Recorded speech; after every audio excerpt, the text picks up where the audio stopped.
Good morning. It is 11:33 a.m. It is 11:33 a.m. Pacific Standard Time on 9/8/2025. Um, I'll be posting this on Black Projects 51 here as soon as I'm done recording it. I hope this finds you guys doing well. Just a short thing, you guys probably saw I posted some videos and photos of the Area 51 UFO diorama. Um, got a lot of good work done yesterday on electrical and some other details. Um, However, still got figures to paint, and since the space is largely taken up by the saucer, um, I don't want it to look too crowded. So, I mean, in real life, you know, that launch bay for a flying saucer would be, in the front of it, extended out and much larger, and so on and so forth, I'm sure. But it's what I had to work with. So, a little bit of quick history about that build. Started out with a cooling pad, which is where the hangar floor sits on. And then there was a CD rack that held CDs um, vertically. That's part of the back wall. And then there was some other extraneous bits and pieces from all kinds of places that I just look for interesting pieces that seem to kind of fit that high tech look. And uh, so that was what I was going for. I think I succeeded. I got some little fire extinguisher, one or two of those I got to paint up and put in there as well. I've gone back and forth on this build as far as how much is too much. I wanted it to have some wow factor to it. I got to do the saucer. I don't want to weather because I want it to appear as some pristine captured alien UFO, whatever. So I want to keep the saucer clean, so it is. But I'm going to do just a smidge, a little bit of weathering effects, maybe on the floor, a little bit on the walls here and there. But there's just not a whole lot because, you know, having been in the military myself and I have been in classified facilities. Most military facilities, without exception, whether no matter what branch you are in, are meticulously maintained, very clean and pristine. Everything has its place. What we call in the corporate world is 5S. So it's that's kind of the basics on what I've done, my initial thoughts, and where I'm going with it. I gotta Once I get it all done, I have to uh, devise a package system in case I have to ship it to Timothy, which I probably will because I told him about it a couple, 2, 3 years ago. Worked on it for a while, and then things happened, and so I shut all my model building down. But now I've been hitting it hard and heavy, and I really want this to be something that he put a smile on his face every time he looks at it sitting in the studio on a shelf or something. Um, if you don't know anything about Timothy Alberino, you should check him out. Um, he's very much into ancient history, biblical narratives, so on and so forth. And he's one of those guys that really does look out outside the box and thinks outside the box, even though some of his theories about things, he will tell you the theories, and especially if it's not something that's easily discerned from reading the scriptures. But you know, he uh, he does a good job. He's a good teacher, I guess, is what I'm saying. So I'm building this for this guy, just and he deals with the UFO issue big time. So um, he I just think that he would like that.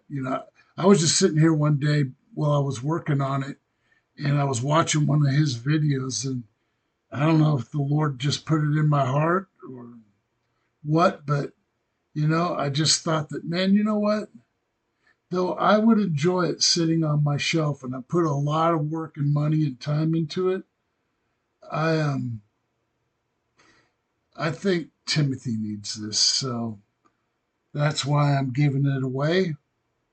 I generally don't give away my builds. I have a few times in the past, including this time, but I don't know. I'll have plenty of stuff sitting on my shelves here over the next few years. Um, I know I've stated in the past that I have a plan to what I'm going to build next, and so on and so forth. Um, it's a hard choice. These scratch built projects, though, or kit bashing or junk bashing, uh, I really want to do this thing that with the vacuum cleaner, uh, cut, transform, glue. Enrique, who is the host of the YouTube channel, Cut, Transform, and Glue, he inspired me big time to try that. I loved where he was going with his Dragonfly project, and I'm not going to try to copy him at all. Matter of fact, he built something that was more closely related to an ornithopter or helicopter, kind of a combination of both, I guess. But it did have flapping wings, if I recall right. So, yeah, I think it falls in the classification of an ornithopter. But what a beautiful job he's done on that thing. I think he's got one more video to go to fully close out that build. But yeah, that thing was just amazing to me. It really inspired me. All of his work inspires me.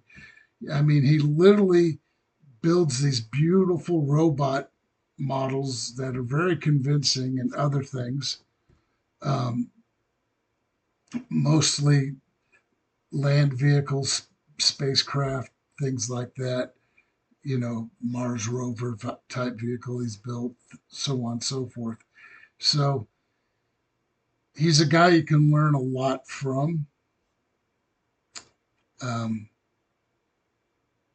and I just really appreciate his talents and his skills and how his mind functions and works. He's a very bright and articulate young man out of Brazil, I think. So yeah, so I don't have really much more um, to say. If you guys have some thoughts and ideas on what I should build next, please let me know.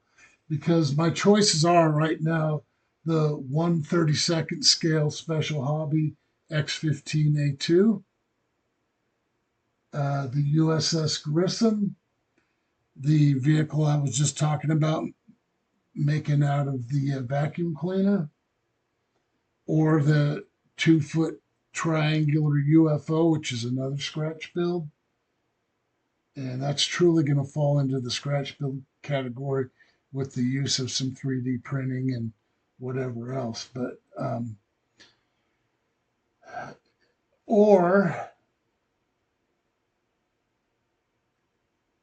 the Star Trek kit I got, uh, which I bought from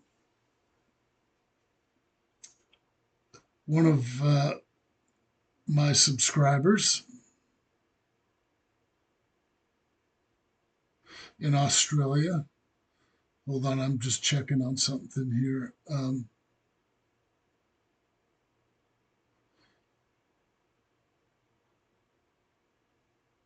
Yeah, so I got that, and then it's basically a Nebula class out of the Enterprise D, the one with the triangular array up on the back section of the ship. I dug it out last night and had some repairs. Even though I kept this separate with bubble wrap, this section here broke off, and this thing was a bear to fix. And I don't know if it's going to affect the symmetry of this thing when I go to put it together. If I find it does, I'm going to have to probably make some corrections. But this is part of the, um, see, I got some putty on here and stuff. So I got to work that out here soon because that's another one. And let me go back to my list here.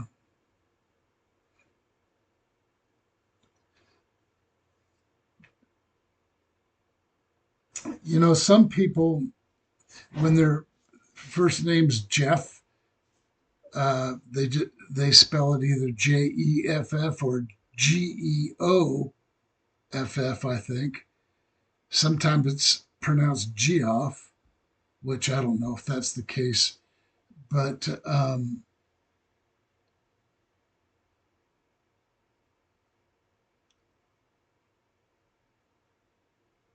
let me see here. I'm trying to find Geoff's last name.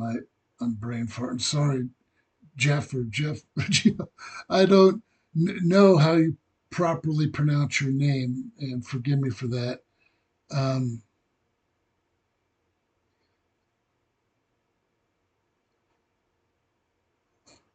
I'm just, like I said, trying to find something that he's responded on because I do want to. Huh.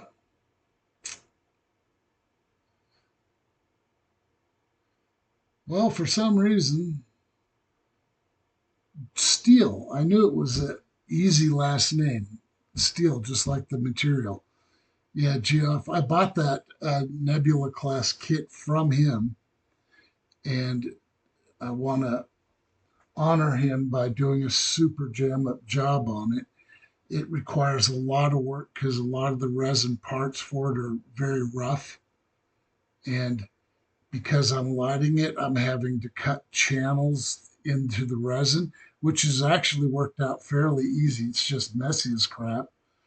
And so I can put all the proper strobes and nav lights and everything on the entire ship, which there's a ton of resource material out there. If you build Star Trek or Star Wars, especially, wow. I mean, you can pretty much find anything you need, especially on these specialized sites that are just focused on like Star Trek. Uh, you can find all kinds of resource material.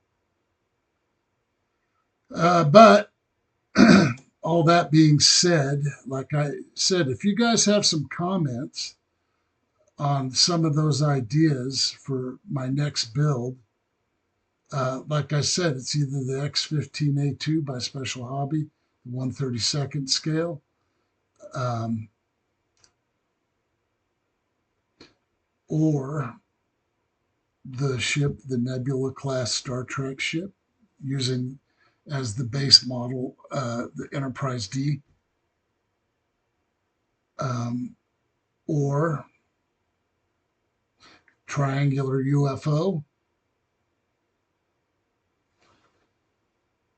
I mean, I've got the big Space 1999 Hawk. I've got the big Eagle transporter, but I've got all of the conversion kits to make the science pod or the regular standard pod. The only thing I haven't bought is because I have a painting technique that I learned a long time ago that using all clad in uh, Tamiya black gloss lacquer spray that it looks like chrome. I mean, you do it right, you take your time, and there's a sealer you can put on it, and it really looks like, turned aluminum engine bells. So, but it's just like painting anything black or painting anything chrome. If you don't take uh, a tack cloth to it and really clean it good and make sure your area is not dusty where you're spraying if you're using your airbrush. Um, yeah, you can really put out some uh, good looking engine bells with just using the plastic ones in the kit. So that's going to be my angle on that. But yeah, I've got the aftermarket pilots, all kinds of stuff.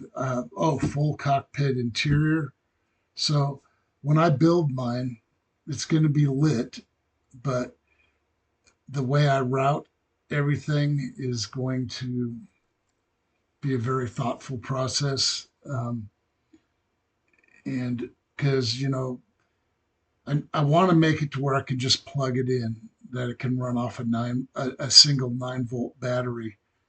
And so that's going to be my goal and objective. But yeah, so yeah, I have so many more. I've already got the the huge studio scale Galactica Cylon Raider. I've got the 1/24th scale um, Viper from the original series with the launch bay and everything. Which, talk about a project! Wow, because it's an aftermarket garage kit, and those aren't for beginners, let me tell you. I built them before, and if you take your time, they can turn out really nice. So I got that. Got a Galactica Klingon battle cruiser, the big one from Polar Lights. Like I said, the Hawk, the USS Defiant.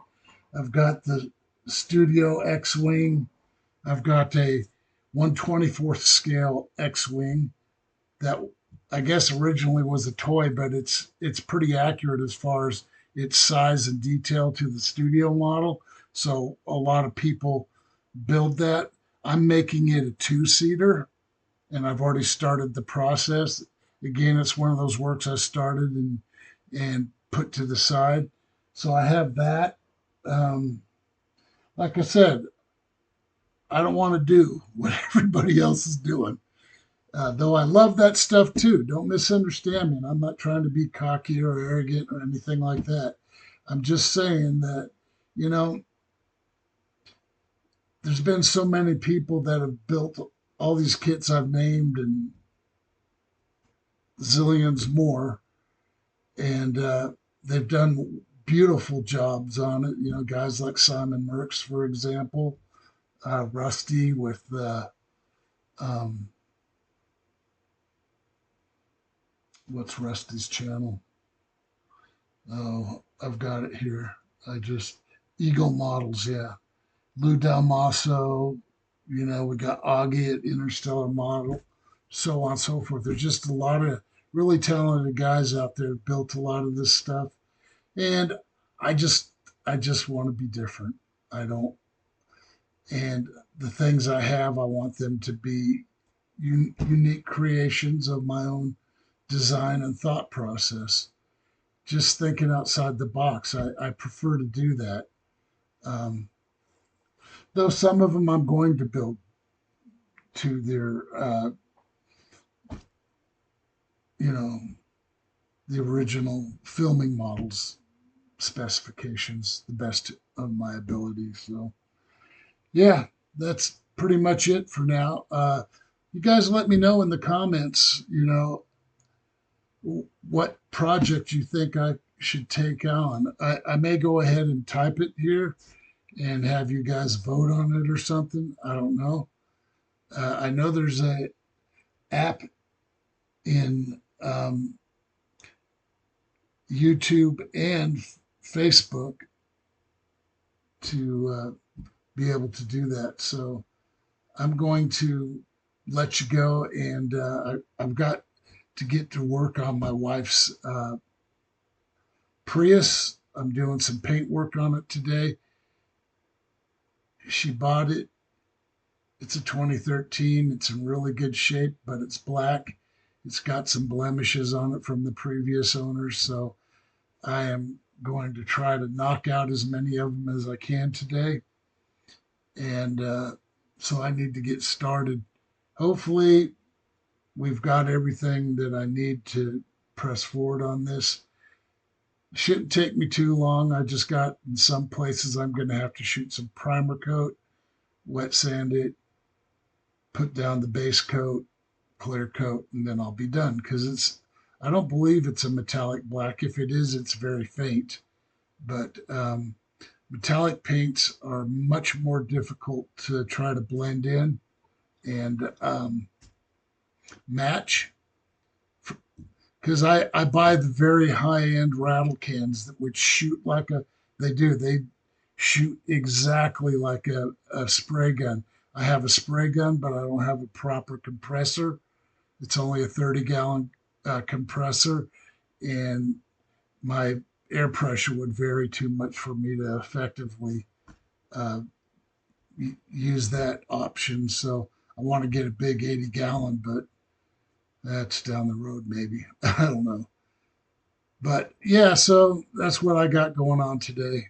And once I'm done with that, I will sit down in here and I got to work on painting some figures and adding some more details, weathering and stuff, like I said, to the UFO diorama, the Area 51. And then that thing will be done. And then I got to fabricate a box to ship it off to. I'm going to contact Timothy first and ask him how he would like to proceed because he's always busy traveling and writing books and whatever. So I got to get with him when he's available. So outside that, guys, I hope you're doing well. Peace.